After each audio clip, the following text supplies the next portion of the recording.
প্রিয় শিক্ষার্থীবৃন্দ, এই করোনাকালীন সময়ে অনলাইন ক্লাসে তোমাদের সবাইকে শুভেচ্ছা ও স্বাগতম। আশা করি তোমরা সবাই সুস্থ আছো এবং ভালো আছো। আমিও তোমাদের দোয়ায় ভালো আছি এবং সুস্থ আছি। আমি রতন কুমার সাহা, সহকারী অধ্যাপক, পরিসংখ্যান বিভাগ, উপশহর কলেজ, যশোর। বিগত ক্লাসে আমরা তোমাদেরকে প্রথম এবং দ্বিতীয় অধ্যায়ে সম্পর্কে আলোচনা করেছি এবং ক্লাস নিয়েছি। এখন আমরা তৃতীয় অধ্যায় ধরব। তৃতীয় অধ্যায় হচ্ছে কেন্দ্রীয় প্রবণতা। কেন্দ্রীয় প্রবণতা থেকে আজ আমরা গাণিতিক গড় সম্পর্কে আলোচনা করব। গাণিতিক গড় সম্পর্কে আলোচনা করার প্রথমেই আমরা গাণিতিক গড়টা কি? গাণিতিক গড় হচ্ছে একটা তথ্য সাহিত্যে যতগুলো সংখ্যা থাকবে তাদের সমষ্টিকে তত দ্বারা ভাগ করলে যে মান পাওয়া যাবে তাকে গাণিতিক গড় বলে। গাণিতিক গড়কে কি দ্বারা প্রকাশ করা হয় সেটা আমরা দেখাবো, এবং গাণিতিক গড়ের সূত্রগুলো তোমরা তো মুখস্থ করো। আসলে এই সূত্রগুলো মুখস্থ করার কোনো প্রয়োজন নেই। অঙ্কের নমুনাগুলো দেখলে তোমরা বুঝতে পারবা যে এই অঙ্কে এই সূত্র প্রয়োগ করতে হবে। তা আমি এই ব্ল্যাকবোর্ডে সেইভাবে আমি করেছি। 3টি প্রশ্ন আছে। শুধু চলক থাকলে একরকম সূত্র হবে, চলক এবং গণসংখ্যা থাকলে আরেক রকম সূত্র, এবং শ্রেণীব্যাপ্তি গণসংখ্যা থাকলে আরেক রকম সূত্র। এই 3 ধরনের তথ্য যদি দেয়া থাকে তোমরা সূত্র কোনটা কোন জায়গায় প্রয়োগ করতে হবে তোমরা অবশ্যই সেটা দেখতে পাবে। এখানে গাণিতিক গড়কে আমি উপরে দেখাই। গাণিতিক গড়কে এক্স বার দ্বারা ইন্ডিকেট করা হয় অথবা AM দ্বারা ইন্ডিকেট করা হয়, মানে অ্যারিথমেটিক মিন। তা গাণিতিক গড়ের সূত্র এখানে আছে যে যদি শুধু চলককে আমরা XI দ্বারা ইন্ডিকেট করি, তা এখানে কোনো প্রতিষ্ঠানের 5 জন শ্রমিকের বয়স যথাক্রমে 25, 27, 28, 30 এবং 26 বছর দেওয়া আছে। এদের বয়সের গাণিতিক গড় নির্ণয় করতে হবে। এখানে আমরা যদি এইভাবে লিখি যে 1 নম্বর আমরা দেখাই এখানে কোন সূত্র প্রয়োগ করতে হবে এবং কিভাবে সেটা আমরা দেখাচ্ছি। কোনো চলক মনে করি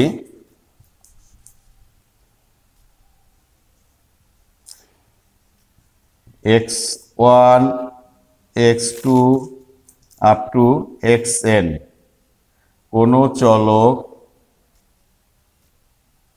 x এর n সংখ্যক মান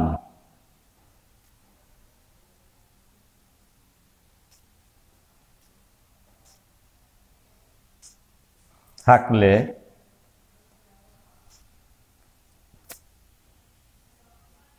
উহাদের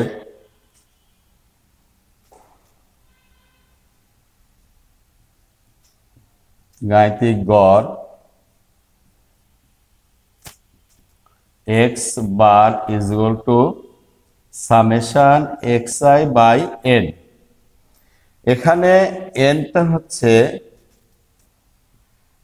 nটাকে আমরা পদসংখ্যা ধরি। পদসংখ্যা যদি এই ধরনের মান থাকে তাহলে সেখানে আমরা nটা পদসংখ্যা, অর্থাৎ n এর মান আছে এখানে 5 জন শ্রমিকের বয়স। তাহলে এখানে আমরা গাণিতিক হচ্ছে যে একটা তথ্য সাহিত্যে যতগুলো সংখ্যা থাকবে তাদের সমষ্টিকে তত দ্বারা, মানে তত মানে আছে যতগুলো সংখ্যা থাকবে তত দ্বারা ভাগ করতে হবে। তো এখানে এই 25, 27, 28, 30 এবং 26 এগুলো যোগ করে 5 দ্বারা ভাগ করলে গড় বের হবে। কিন্তু পরিসংখ্যানের ভাষায় অঙ্ক করতে গেলে কিভাবে করতে হবে সেটা দেখাচ্ছি। এখানে যদি আমরা গণনা তালিকা লিখি, গণনা তালিকা, তাহলে এখানে আমরা যদি ক্রমিক নম্বর দেই, ক্রমিক নং, এটা যদি শর্ট করি,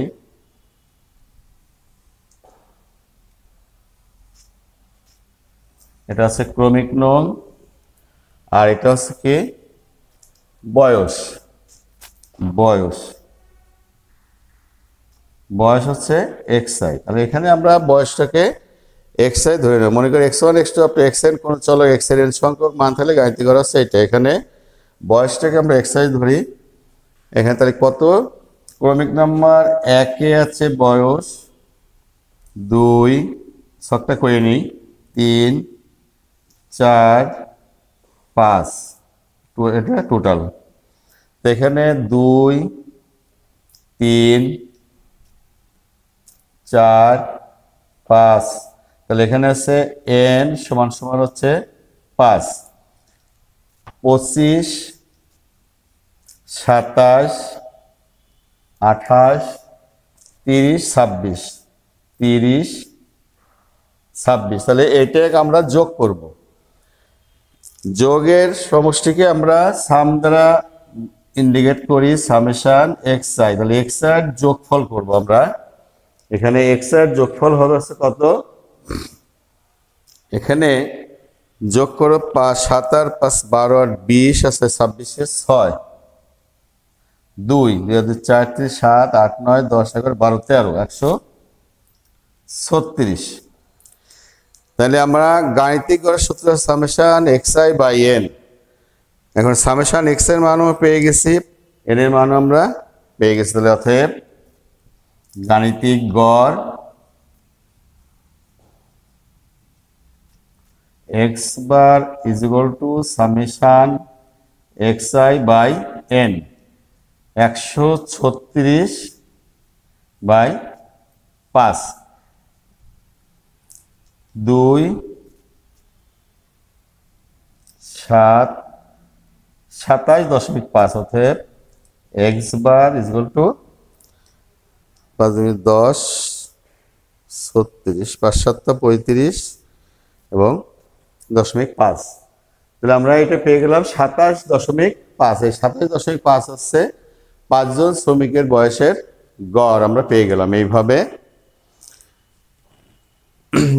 গাণিতিক গড় আমরা বের করলাম যদি শুধু চলক থাকে। এখন দ্বিতীয়টা হচ্ছে চলক ও গণসংখ্যা থাকলে। তোমরা এইভাবে যদি অঙ্কগুলো বোঝার চেষ্টা করো, 3 ধরনের তথ্য থাকবে, একটা চলক গণসংখ্যা, শ্রেণীব্যাপ্তি গণসংখ্যা এবং শুধু চলক। এখানে দ্বিতীয়টা আমরা যদি করি, তাহলে আমাদের লিখতে হবে, দ্বিতীয় প্রশ্নে দেওয়া আছে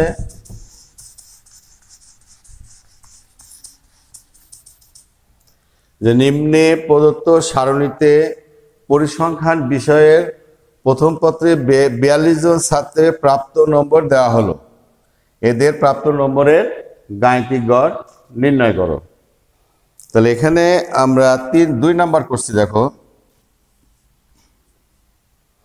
মনে করি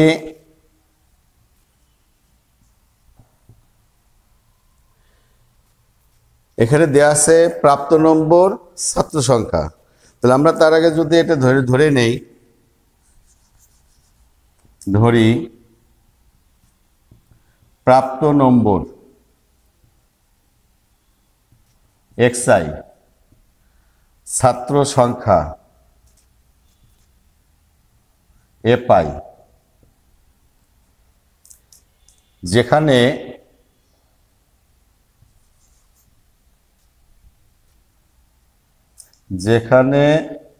এ পাই, সামেশন এ পাই সমান সমান বড় হাতের n। এখানে যদি গণসংখ্যা দেয়া থাকে, গণসংখ্যার সমষ্টিকে আমরা বড় হাতের n দ্বারা ইন্ডিকেট করব, এবং যেখানে শুধু চলক থাকবে সেখানে হচ্ছে সংখ্যাগুলো গুণে আমাদের নাম্বার বসাতে হবে। সেখানে হচ্ছে পদ সংখ্যা, সেখানে হচ্ছে ছোট n ধরতে হবে, যেটা আমরা 1 নম্বর অঙ্কে করেছি। যেখানে সামেশন এ পাই ইজ ইকুয়াল টু বড় হাতের এন। এইবার মনে করি অতএব গাণিতিক গড় x bar is equal two সূত্র হবে সামেশন এ পাই এক্স আই ডিভাইডেড বড় হাতের এন। হচ্ছে শুধু চলক এবং গণসংখ্যা থাকলে তাদের গড়ের সূত্র হবে হচ্ছে সামেশন এ পাই এক্স আই ডিভাইডেড এন। এখন এভাবে ধরে নিতে পারি, অথবা আরেকটা ভাবে করতে পারি যে মনে করি x1 x2 up to xn কোন চলক x এর n সংখ্যক মান এবং উহাদের গণ সংখ্যা যথাক্রমে f1 f2 up to fn, যেখানে সামেশন এ পাই ইজ ইকুয়াল টু n হলে গাণিতিক গড়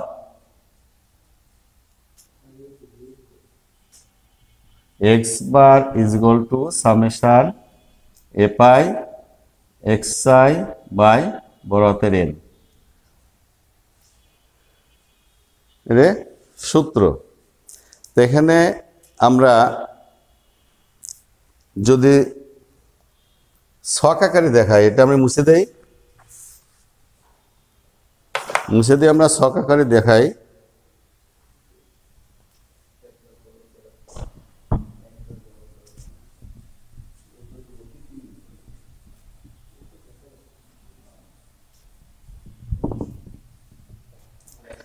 তিন নম্বর অঙ্কটা মুছে দিলাম, দ্বিতীয়টা করি। দেখো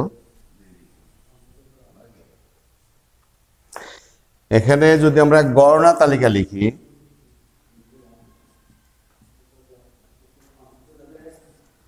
তাহলে এখানে আছে প্রাপ্ত নম্বর, ছাত্র সংখ্যা, প্রাপ্ত নম্বর হচ্ছে 60 66 70 75 78।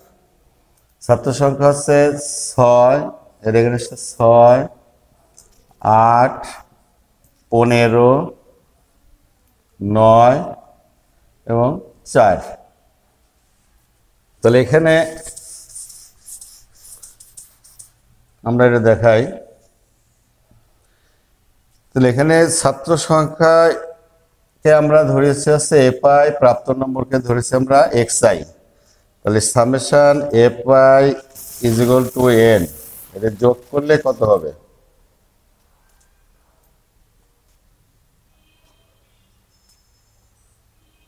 বত্রিশ, 8 আছে 14 32,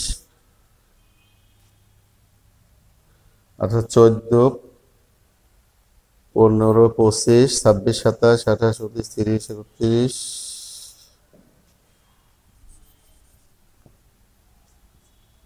13, অর্থাৎ 14 প্লাস 19 28 29 30 31 32 2 হাতে 3 3 রেখে 4 42।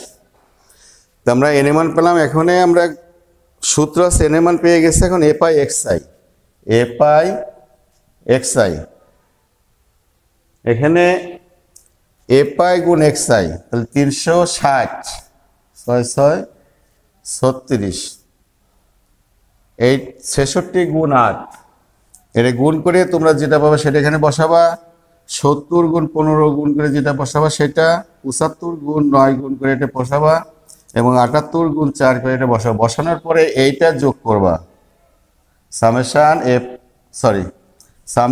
এ পাই এক্স আই আমরা পেয়ে গেলাম। এই সামেশন এ পাই এক্স আই যে মানটা আমরা পাবো, সেই মানটা এখানে গড়ের সূত্র বসে এটা মান বসাবো এবং এন দ্বারা ভাগ করে যে মানটা পাবো সেটা হচ্ছে গাণিতিক গড়। তা তোমরা এটা বাসায় বসে করে নেবে এবং নেক্সট ক্লাসে আমরা শ্রেণীব্যক্তি এবং গণসংখ্যা দিয়ে অঙ্কটা করিয়ে দেখাবো। তা তোমরা সবাই সুস্থ থাকো, ভালো থাকো। আজকে এই পর্যন্তই থাক। সবাইকে শুভেচ্ছা।